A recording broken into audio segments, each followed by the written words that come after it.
Thank you, Governor, for coming to our station here. Very welcome.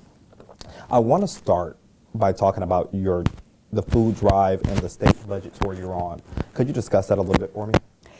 Well, we're on both now, a budget tour where we are going around the state. This is our 7th out of 8 tours that we're doing, or stops that we're making. And we set that up because things have really changed in Topeka over the past couple of years, where the legislature has decided to do their own budget and not pay much attention to my budget, which is, I'm statutorily required to present a budget. It's the way it's always been for decades upon decades. And things have started to take a turn for the worse. And so I just wanted to come out on the road and make sure that the budget that I do present, and hopefully they this year will pay it some heed, that it really is reflective of what the people in the state of Kansas want and need to see reflected in the budget. So that's why we're going around, and we're getting some terrific input from all across the state. And so what has been the message you've heard from people around Kansas as you've been on this tour? Well, it's interesting. When I ran for governor back in 2018, I said I was running to be the education governor. And so glad that I did, and so glad that we put such a focus on education, because that's what we're hearing wherever we are, is that it's education. The K through 12 system is absolutely what's first and foremost in people's minds. And then I think they're concerned about all of the other things that you might suspect. Infrastructure, the roads, the bridges. Go out west and you're going to hear about water. And speaking of education, what role does the universities like Pitt State play in your vision for growing Kansas economy? I think our university system is our #1 economic development driver. That is where we develop our workforce. Without a workforce, you can't attract business or keep businesses here. So without research, you can't be cutting edge. So there are also, and the relationships then that our higher education systems have with our businesses are absolutely imperative. We've done a lot of economic development in the time that I've been in office, and with every single major project, we have had our higher education system at the table, working with us, working with those businesses to attract them to come to the Kansas. And so I want to talk about redistricting.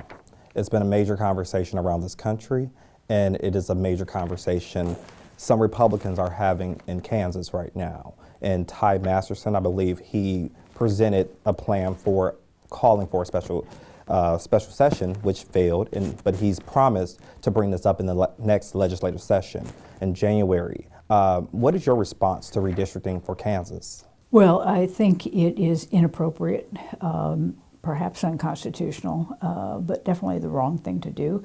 The way that redistricting is done and should be done is that it's done every 10 years, and it is done after the U.S. Census is done, which is also done every 10 years, because you use that data from the census to then map out your congressional districts and your legislative districts.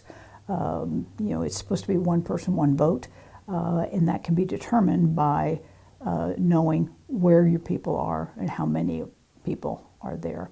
So doing it, 5 years in between census means you don't have good data. Things change in 5 years, and so it's almost impossible to do it well if you try to do it at some time other than right after the census comes out. So with the Republicans, again, garnering more support for it, is there anything that you will do in the next legislative session to either pause it or stop it altogether? I don't think I'm going to have to, honestly. I think you're well aware that there was a call for a special session, but they could not get the number of signatures from legislators that they need. Ordinarily, the way a special session works is either the governor calls it, or if the legislature wants to call it, then they have to get 2/3 of their members in both the Senate and the House to sign the petition to call for a special session. The House was not able to reach that number, and I don't see them being able to reach that number during regular legislative session either.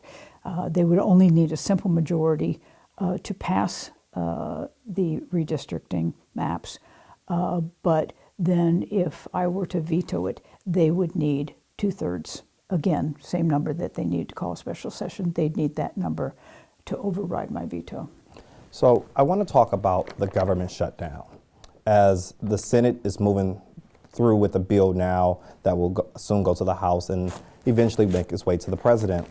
Last week, the president had a directive to the states to basically take back the benefits that, like you did on Friday, you gave all residents in Kansas their SNAP benefits. What is your message here? Well, I'd like it to be clear that, we issued those benefits based on a court order and direction from the USDA, who said go ahead and pay the full benefits instead of the partial benefits, which is what the day before they had said we should do. So just to make that clear, so we expedited it, got done, and we got money out to folks who'd been waiting quite a while for that. And then, yes, there have been several court case or issues that have come up in that time, and some declarations from the president. We are fully committed to what we did. It was the right thing to do. It was the legal thing to do, and we're going to wait and see what happens. The courts are still ruling on different kinds of things, so when this is all said and done, we'll do what we need to do to make sure that people of Kansas are taken care of, but also that we're operating within the law. And so with that pending, you are not going to take those benefits back from Oh, no, absolutely not. I wouldn't even know how to take the benefits back, for one thing. But no, we wouldn't even consider that. So again, keeping with the government shutdown, it's many federal workers within the state of Kansas that are struggling right now. Mm-hmm. And I've spoken to a lot of people that have gone to food banks, and outside of just people that have depended on the government, mm-hmm. is people that depend on their paychecks during the government shutdown. And now, as we may be coming out of it, there are still people that are going to be struggling through the holiday season. Yeah, I fully expect that will happen. And you're right. I'm glad you brought that up. It is not just people on SNAP benefits who have been struggling. It has been a number of the people who are employed by the federal government who've been furloughed for a long time now. And we also have state employees, whose jobs are dependent upon grants from the federal government, who are also furloughed at this point. So yeah, it's taken a big hit here in Kansas, and those people are also needing to take advantage of whatever our food banks can provide. And I like people to know, the food banks are absolutely phenomenal, and they're doing the best that they can, but there's no way that they can make up for SNAP benefits or no paychecks. Congress has got to get it back together and get that shutdown over with and start issuing benefits and issuing paychecks. And so now I want to, before you have to leave, you're headed into your last year here as the governor. What is your hopes for this next legislative session? I want to make sure that we've got a balanced, thoughtful budget that really addresses the needs of Kansans, but is also sustainable over time. We will be putting together our Office of Early Childhood. Got that passed last year, and so I want to have that up and running by first of the year, and then really get going through fiscal year 26. And then the other issue that I put very high on my list is dealing with the water issue. Legislature created a task force last year, and we're working with them because when I leave office, I would like for at least to have in place a plan to deal with water, both quantity and quality. But I also would like to have a dedicated funding source to address water issues, much like we have been addressing highway issues for the last 40 years. With a dedicated, long-range plan to deal with those issues so that Kansas can thrive. And with that, what do you see the future of the Democratic Party in Kansas, and the future of, do you see someone coming up that would maybe be the next governor of the state? I haven't really given the future of the Democratic Party here in the state of Kansas a whole lot of thought. Specific to your question, I'm obviously, I hope that whoever follows me in office will build on some of the very good things that we've been able to get in place, and then take Kansas to even greater heights. So do you see yourself on the campaign trail with whoever may get the nomination for the Democratic Party? I got a legislative session to go through. It's way too early to talk about what I might or might not do in relationship to a campaign.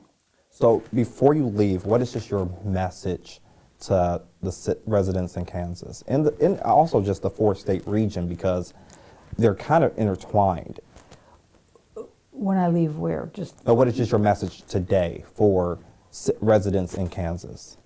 Well, I'm hoping tonight that we will have a number of residents from this area who will show up at the budget tour and really give us their input, so that when I go over to the budget office in early December, I can really take their input and make sure that we craft a budget that really is focused on the things that people of the state of Kansas consider important.